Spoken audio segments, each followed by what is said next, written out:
Hey everyone, and welcome to Screams After Midnight. I am Peter, that is Tim. We talk about horror movies on this show, and in this episode we are looking at a Netflix original film. It's called The Silence. This came out a few weeks ago, and we are doing it largely due to audience requests more than anything else. We were asked by a few people if we were going to do The Silence, and I was like, yeah, we shouldn't ignore the Netflix movies, even if we want to. Yeah, I think like two people asked us, which means all of our fans asked us. That's a blatant lie, Timmy. We have legions of fans. But yeah, so we'll start spoiler free as we always do. We'll give you a warning before we go to spoilers somewhere in the middle of the show. This came out on April 10th, I believe. So we're a few weeks late to it. So Stanley Tucci's in this, Kiernan Shipka's in this, and notably Miranda Otto's in this, and that's notable because Shipka and Otto are both in Sabrina together. Mm-hmm. Because Netflix like to put their, even though I don't even necessarily think there's a production connection between them necessarily, because a lot of Netflix's original movies tend to be, produced independently and then just kind of picked up by Netflix. Yeah. I don't know which ones are which. Maybe it'll become clear as we go on, because I know they're building a studio soon, so they're actually going to be producing things like directly soon. Anyway. And I believe the dog that was in this might have also been in Making a Murderer. I could be wrong, but is that a joke? It's another. Yes. I've never seen Making a Murderer, so I don't know if that was just a joke or. You do realize it's a documentary about a guy that was convicted of murder. I do, but. Then Netflix is like, we gotta get that but dog. I wasn't sure if the joke was specific. Like, there's a dog in that story that's really prominent, and you were joking that this was that dog, or if you just randomly said this dog was in that thing, even though. I waited a couple of seconds because I was trying to think of another Netflix show. You could have said so many things, but you went with Making a Murderer. Okay, so. The Silence, I saw the trailer just before it came out, and my initial reaction was, this sounds a lot like A Quiet Place. we have beasts in the world. They're more like sort of big bat things. They call them vesps, but they're more like big bat things. But they hunt via sound, so you have to be quiet, a lot like A Quiet Place, right? It makes a lot of sense. Mm-hmm. And that's fine. Okay, right? We can deal with that. But, I don't really have a but. I guess where I'm going with this is that it's like, okay, it's kind of a knockoff, or maybe it's just a coincidence. I mean, it's probably been just long enough that this could be directly like, hey, let's quickly make something like that. Yeah, I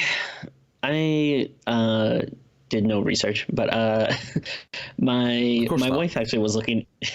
She was looking into it, and I think she told me that, like, from the article she read or something, that this was actually based on a book that maybe got optioned around the same time as A Quiet Place. So I don't know necessarily like what came first. I mean, obviously A Quiet Place came out first. So I'll be sure to add a credit at the end, since Tim's wife is now our official researcher, because neither of us are going to do it. So I'm not sure exactly how the timeline split up. I mean, whichever way though, I mean, once A Quiet Place is out, it kind of owns, that premise. Like, I feel like it's really hard to do something without seeming like a knockoff at that point. Yeah, and I think I saw you crack a joke on Twitter about how Netflix seem to be making Asylum rip-offs now, which may be a little on the harsh side, but I thought this was I thought this was an Asylum movie at first, which I guess technically it isn't, but I think there is some connection between, like, the guy that wrote it, I think, has written Asylum movies or something like that. So there is like a little bit of a bridge there, but yeah, technically not an Asylum movie, but I don't know if I'd say it's that far off. Yeah, but there's water under the bridge, so it's okay. Sure. I don't even know what I was meaning there. Look, guys, I've not had a lot of sleep. I am recording this with Tim. I'm recording another screens with Tim after, and then I'm recording another big review after that. I won't say what it is because it'll date when we recorded this. But let's just say I'm in for a hell of a ride and not a lot of sleep. So loopy statements and weird sentences that don't end properly is probably going to happen. That sounds about right. Yeah. I mean, maybe that's just normal. I don't know. Maybe I always sound like that. I'm just more conscious of it when I'm tired. No, I would say, I mean, if we're just going to get into it, I mean, I wouldn't say I necessarily like this movie, but there is like one thing towards the end that I feel like, sets it apart from A Quiet Place. Timmy, sometimes great minds come together and they come in unison, they think alike, because I wasn't sure if I was going to get into this until spoilers, and obviously I'm going to talk about what it is until spoilers, but right. There's one thing I like about this movie conceptually. I don't necessarily think the execution is there, but there is something, like you said, in the last 20 minutes of the movie that made me go, hey, if they made the movie mostly about this would justify it existing, and it would be different from the other thing. And we'll get into in detail, obviously, in spoilers, what it is, but I thought, no, mechanically, just because sometimes I like to, when I'm talking about horror movies, I like to bring up mechanics, and it's like, that's a weird thing to talk about, but I always bring up mechanics because I feel like in a lot of horror movies, especially, it's fine when it's a serial killer or something simple like that, but whenever you're dealing with something supernatural, or in this case you're dealing with a monster that has a specific set of rules, right, and you have the sound, you have this, and you have it kind of turn into a post-apocalyptic kind of thing, like a zombie movie does, right? There's certain different things, different tropes, different sort of things I expect to see, or I will be annoyed that I see again because they get overused or whatever. And there was a fun thing in this towards the end where it was like, you're taking something that that I never saw in A Quiet Place, and it is kind of similar to something you might get in some other apocalypse movies. Sure, yeah. But the context of the sound adds this different type of layer for the rules. And because of that, it's like, hey, there's so much with this you can play with. And that's when I talk about mechanics, because the mechanics allow the writer or the creative team to play with it and say, okay, what can we do with this now that we're these are the rules and this is the wrench we're throwing into it, and what do you come up with? Unfortunately, it's all relegated to the last 20 minutes, and it ends in a weird whimper, and it's Sorry, internet kind of just froze for a second. I suspected as much, Timmy. I suspected as much.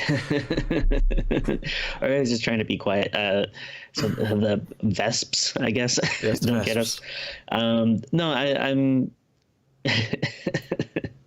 No, I mean, I agree 100%. Like, there's if the whole movie was kind of centered around this last 15, 20 minutes or whatever, I don't know necessarily if it still would have been a good movie, but it would have been a lot more interesting. And it is weirdly timed. And then the ending, I feel like, comes out of nowhere, because it feels like such a big setup for, already the movie's already gone on, kind of long at this point, but I'm expecting more stuff to happen. And then it kind of just abruptly stops, and I'm like, oh, that's it? The biggest thing about this movie that I would say, I mean, I've got more specific complaints, but I would say, it's a 90-minute movie. I think the first hour should have been a text screen that just said, this is how the world became this way, and we start in the post-apocalypse. Because one of my biggest problems with the first hour of the movie is that it felt really unnatural how quickly we were moving through all the plot beats of becoming a because it doesn't start post-apocalyptic. It starts, everything's still normal.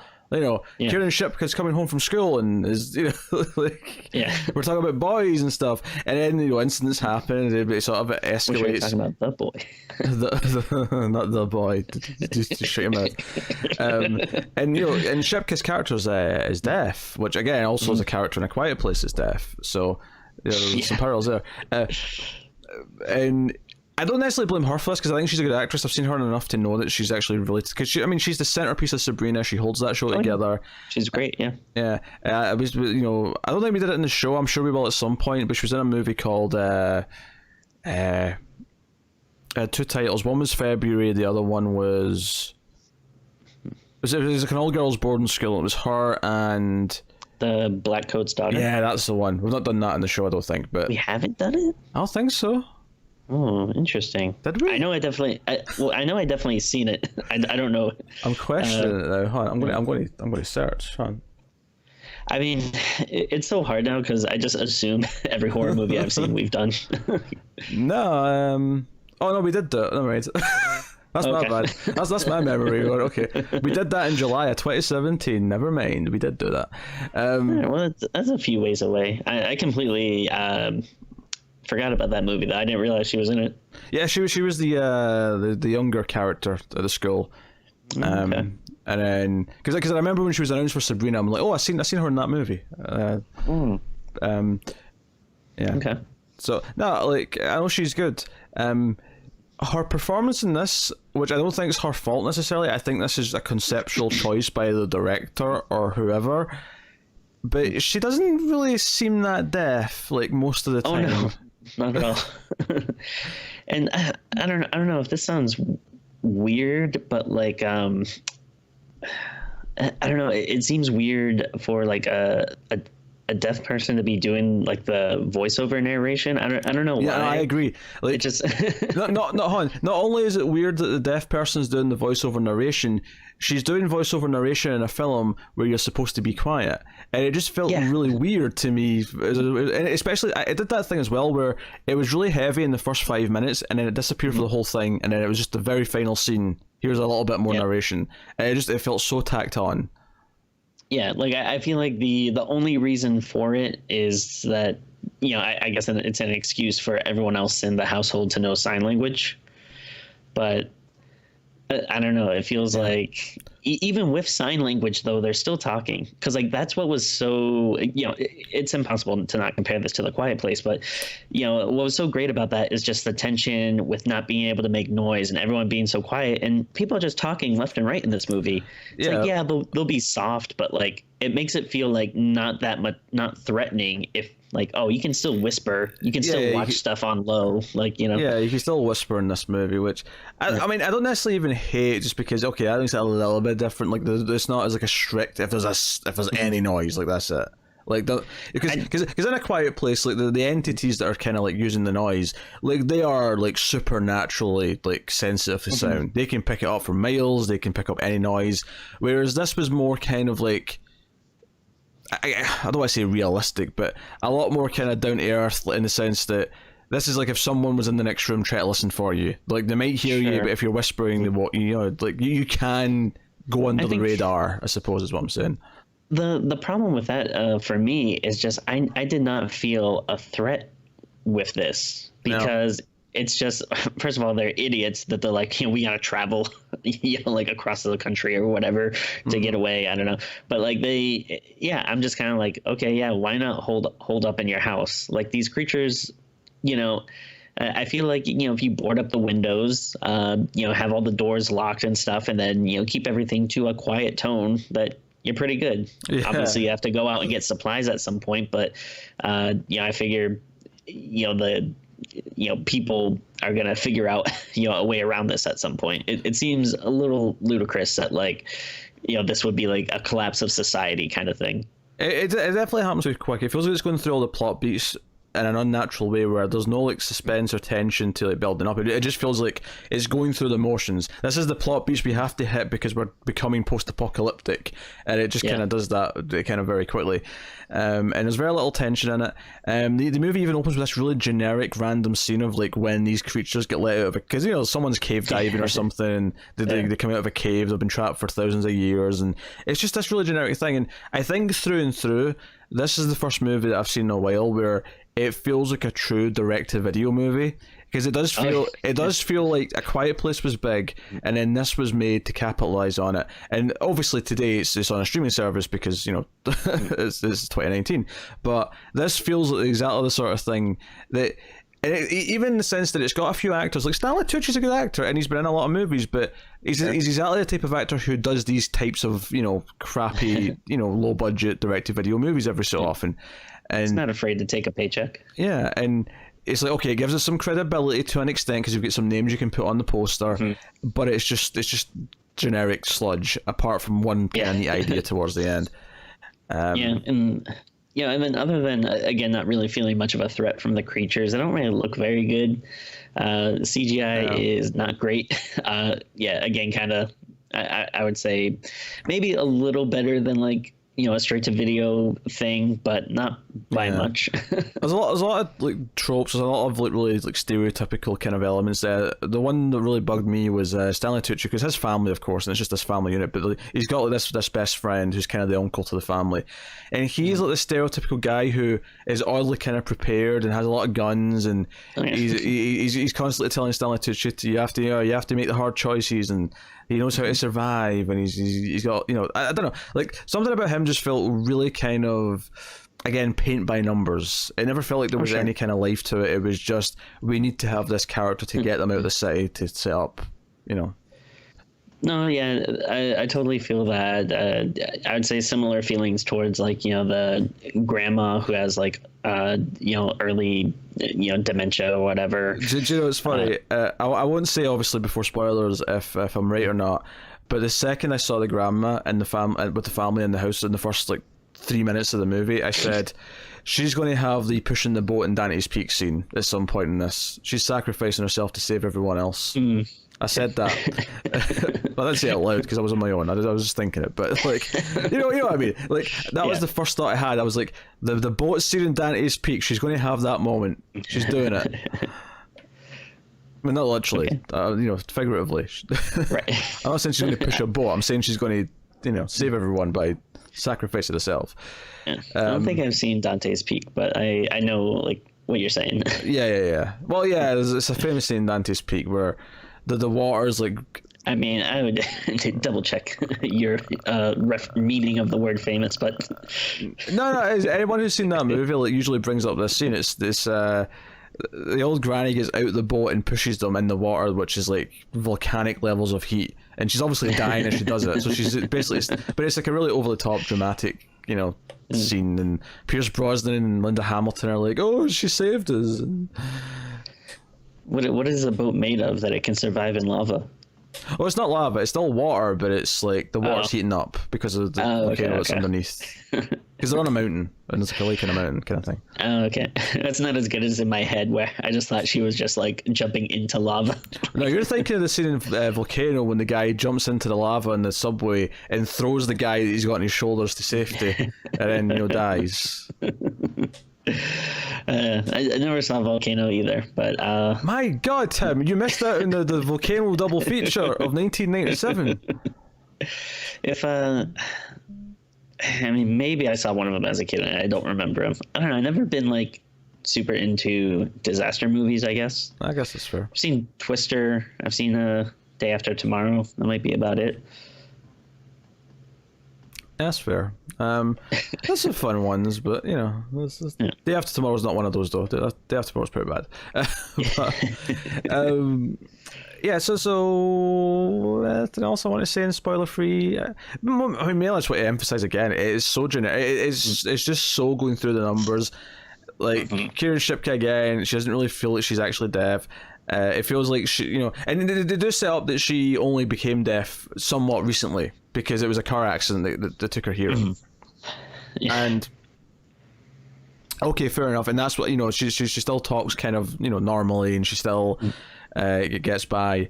But there's something about it. It doesn't feel like she never really feels, outside of one or two moments where someone says something behind her, that it ever really impacts anything whatsoever. No, definitely not. It's just weird. It's really only used because she has like not quite Daredevil powers, but like basically whenever these creatures are coming, she can kind of hear like almost tinnitus, where she hears ringing, where she can sense them coming. She's got a kind of early warning system because she's deaf. I don't know. I thought it was weird. But yeah, so. I mean, it's a bad movie. It's not like the worst thing ever. It's not painful to watch. It is just obscenely generic and mediocre. No, totally. Yeah, like if it's one of those things where I mean, if you really want to watch something you haven't before and you're just looking for like a quick streaming movie, it's like fine, put it on while you do the dishes or whatever.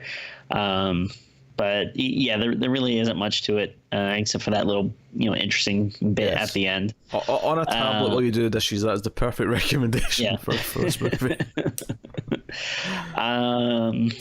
What was I gonna say? Oh yeah, it's just I was trying to like figure like the logistics of these car crashes that just like only affect like the certain part of your body, because I think that's what happens in Castle Freak too. Like one of the Jeffrey Combs's kids is blind because he was in a car crash.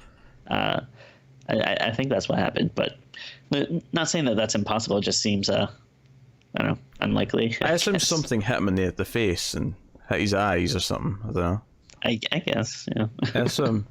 I mean, the going deaf makes more sense to me because it's a very loud thing that happens. Yeah, I mean, I'm not I'm not an ear doctor, so I don't know. You said that as if you're another type of doctor. I'm a doctor of horror, baby. So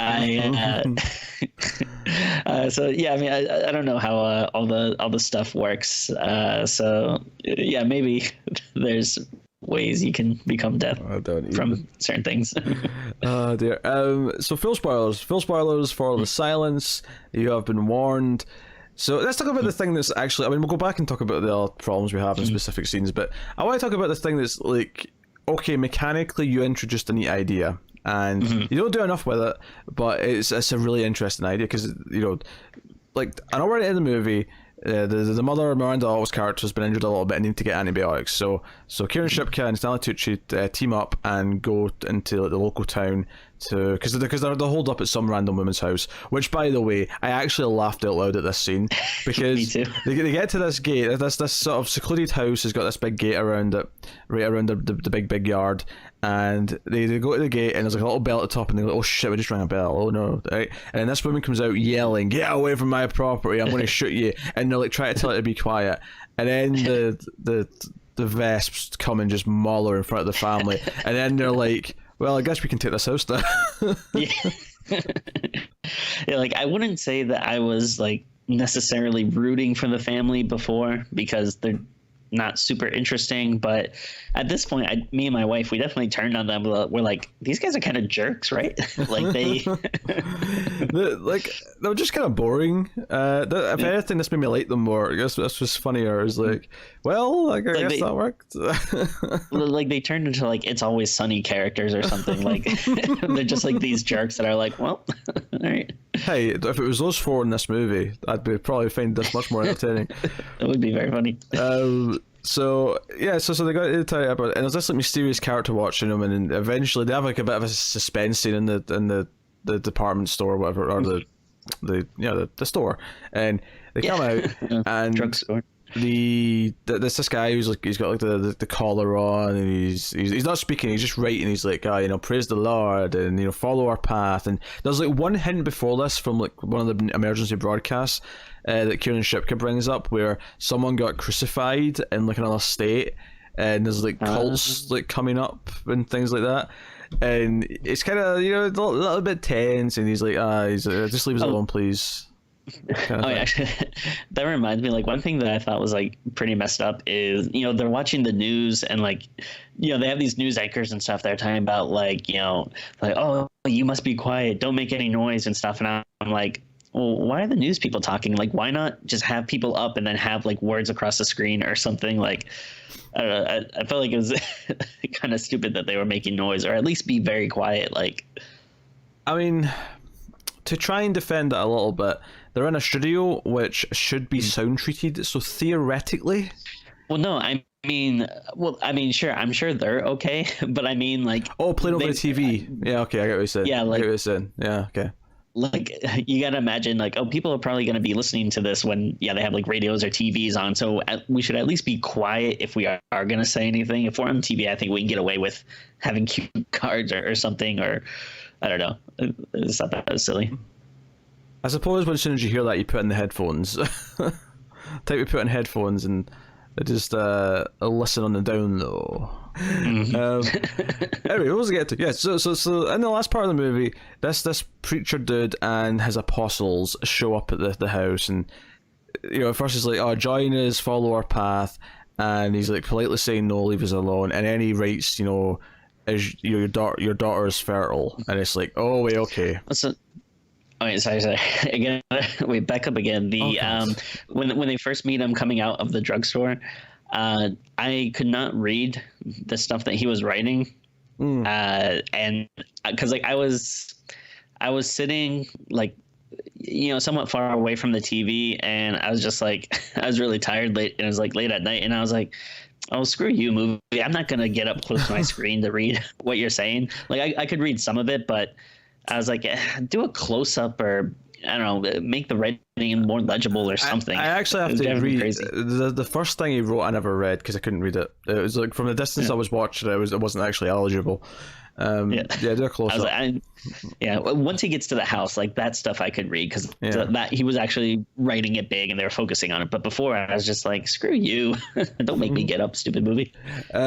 So he shows up and is fertile, and of course that changes the tone. It's like, okay, these are dangerous people, and I thought it was one of the other big problems with this movie is that characters constantly make really stupid decisions, and we'll go back and talk about some of the other ones. Oh yeah.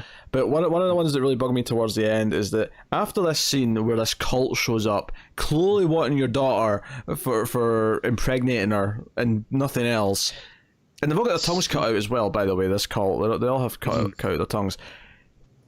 Like, they just still stay there, spend the night, and just lie in bed as if nothing's wrong. Like, what? No, leave, move, go somewhere else. I'm hiccuping, sorry. Leave, go somewhere else. No, that was very annoying. Also, we were a little confused at this point because so he says like, oh, your daughter's fertile, and then like earlier we saw a scene where there were like these egg things like inside a person or whatever. So and then like what's her face, Sabrina, like she had like a little thing like stung her or something, so we kind of thought that maybe she might be impregnated with like these creatures and that this was like a cult that worshipped them or something. Like, I don't know. It's so we were a little confused, but I guess they just wanted to impregnate her like a normal, like a person. Well, like a normal person. Not like that's a normal thing to do, but like just like as like two humans maybe. Yes. But I don't know. I just thought it was a weird thing, like those weird like eggs growing in, because you see it again at the end. They're like in a dead animal, but it's just like a weird thing that didn't go anywhere. Yeah, that never comes up again. Yeah. I think the implication is that that's how there's more Vesps, is that they're kind of alien style impregnating people after they're dead or whatever.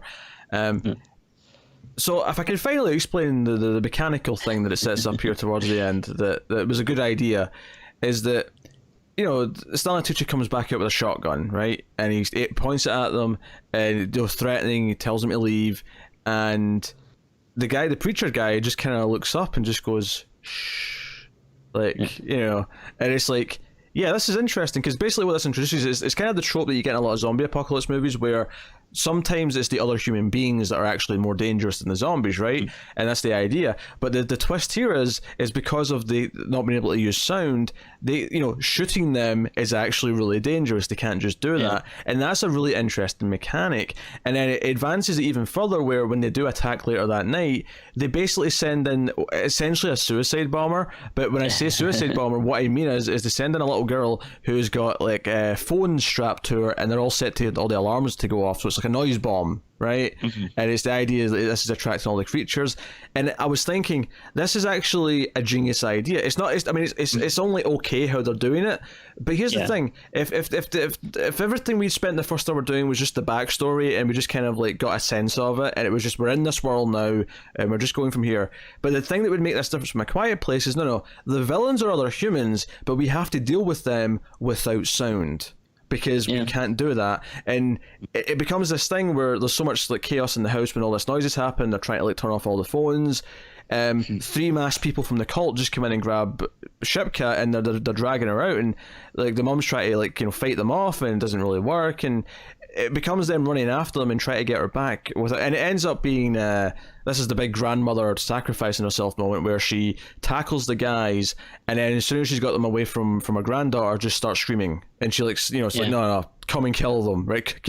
I'm right here, dude, kill me, I'm right here. It basically does that. And that kills the guys as well. And then eventually, the dad and the mum just beat like the last couple of cult people to death because they're still trying to like take her. Because the guy's really cocky. He's like, "Shh, you can't do anything because noise."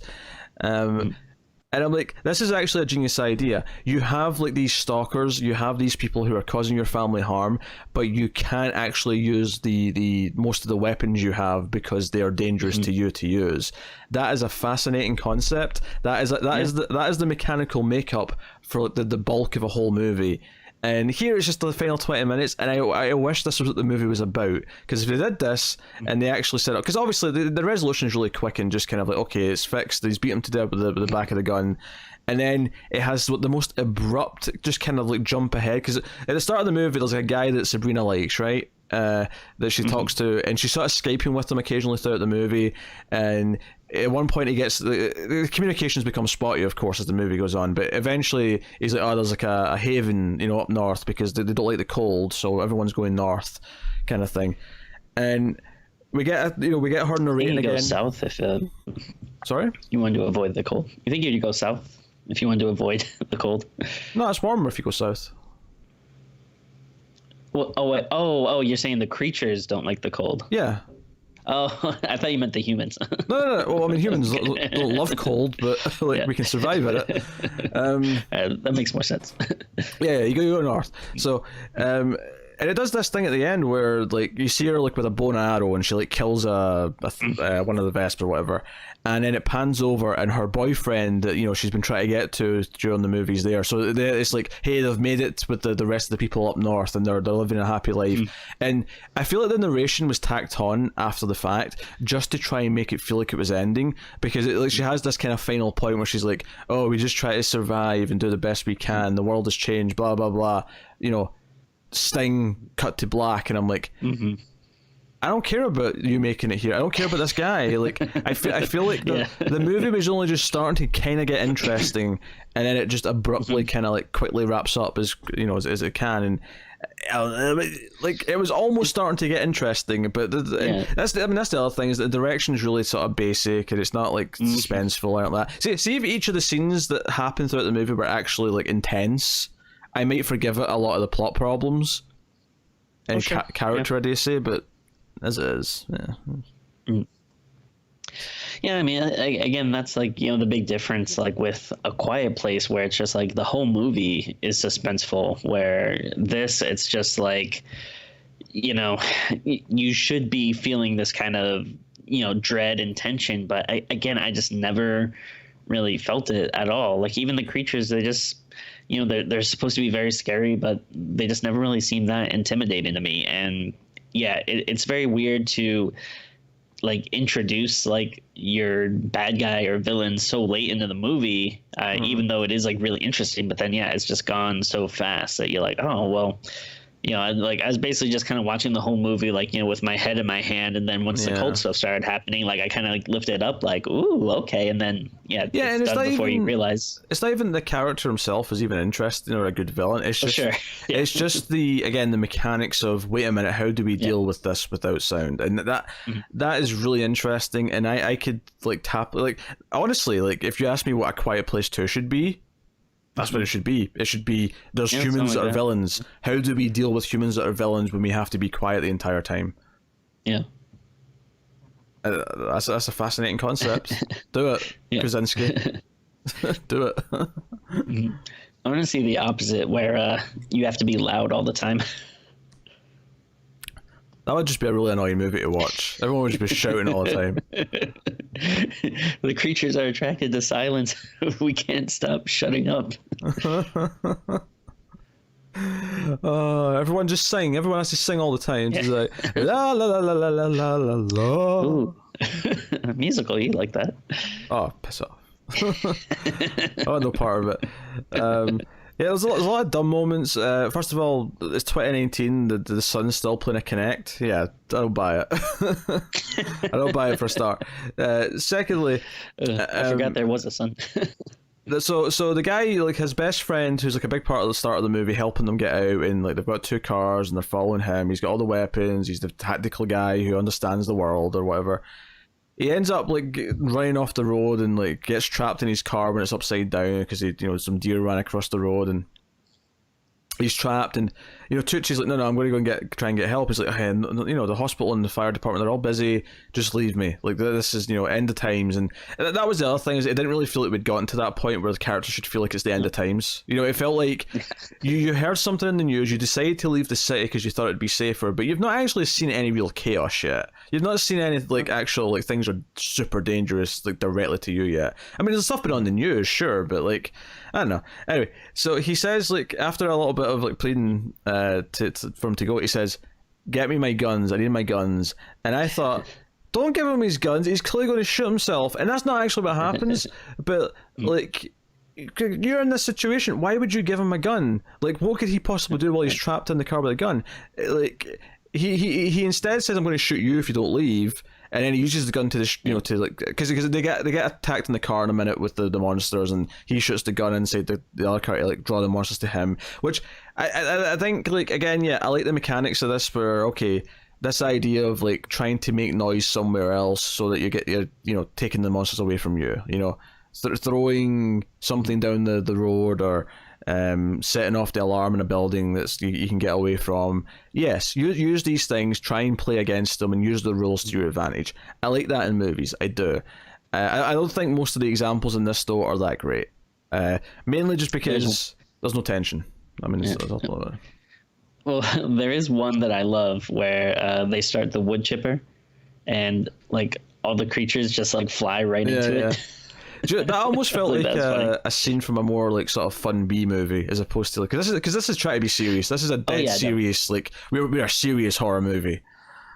Yeah, like if they maybe embraced like the cheesiness a little bit more and had more stuff like that, I think it would be pretty cool. But it also made me just kind of realize, like, oh, like once they like, yeah, kind of figure that out, like I'm sure there would be some like government, program or research lab that is like, hey, let's just create like a giant version of something that makes sounds and just kills everything when they come. Do you think we're being too optimistic, assuming that this seems easy enough for us to just deal with as a society?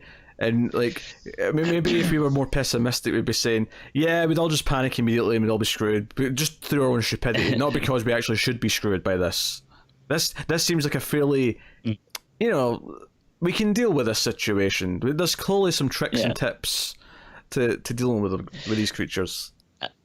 I don't know. That's I maybe I'm too optimistic, but like I always try to think of like, whenever if I get worried of like, oh, what if asteroid hits Earth or something, like I was just trying to think like, I'm sure they have people thinking about this stuff and have plans in case something like that happens. And I mean, I'm sure the answer is we're probably screwed if even the slightest thing disrupts our normal lives.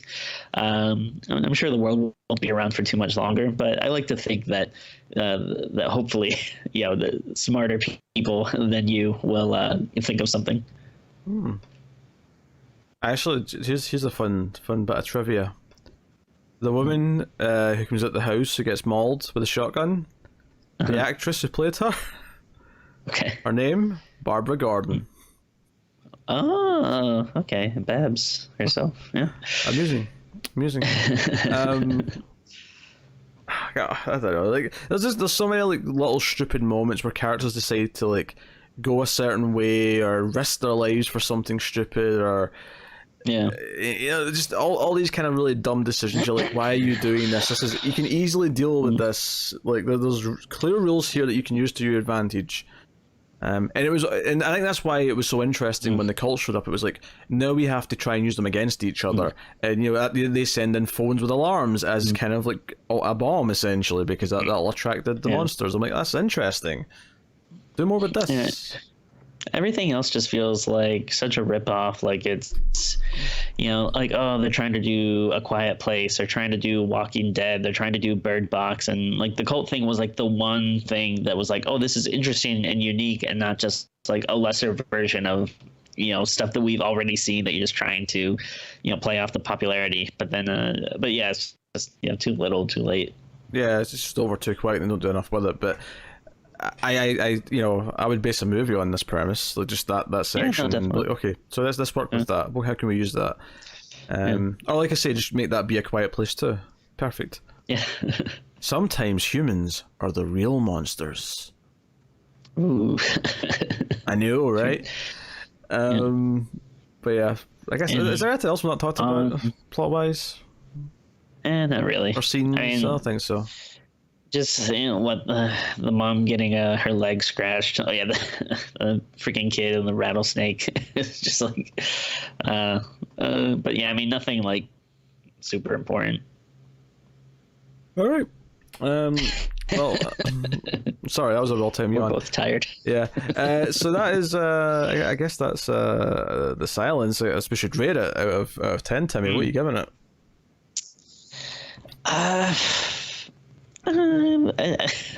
It's gonna be low, but I think maybe I'll be somewhat generous. I think I'll give it a 4.5. Like, I feel like it is typically this kind of movie I feel like would be a 3-4-ish territory, but I'm gonna give it just like a slight little bump again, just because that ending bit was a little more interesting, and even though it sucks it wasn't the focus of the movie, at least we did get a good 15-20-ish minutes of like something that actually was interesting and unique and perked my interest. But yeah, everything else is just so bland and dull. I don't think I can really go higher than that.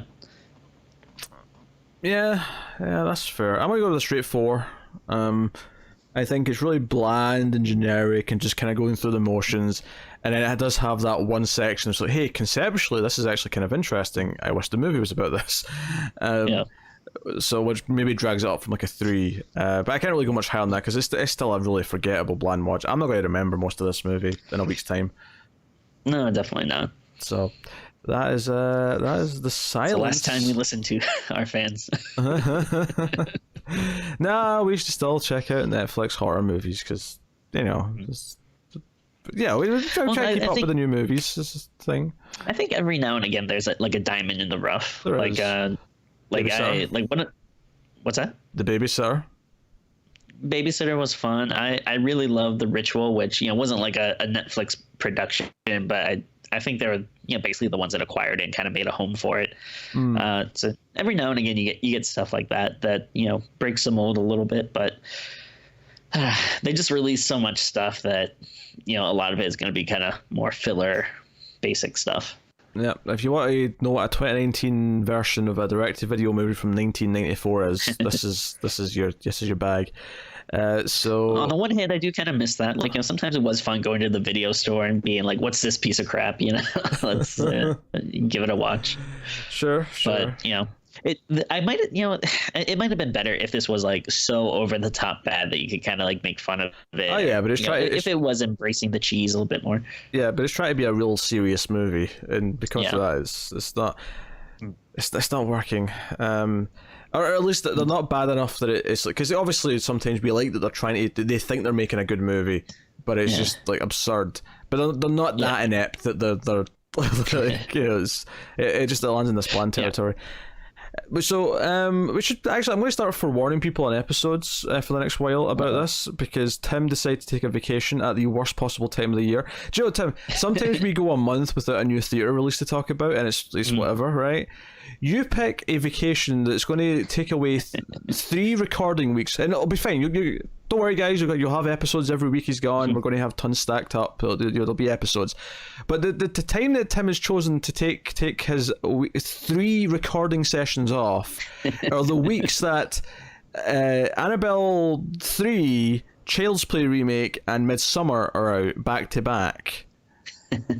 So when he gets back, we'll try and do those, but they're going to be late. And then maybe the first one, the earliest one, which I think is Child's Play, might be a home video thing, because I don't know if it's going to be like easily accessible by the time you get back. So we'll see.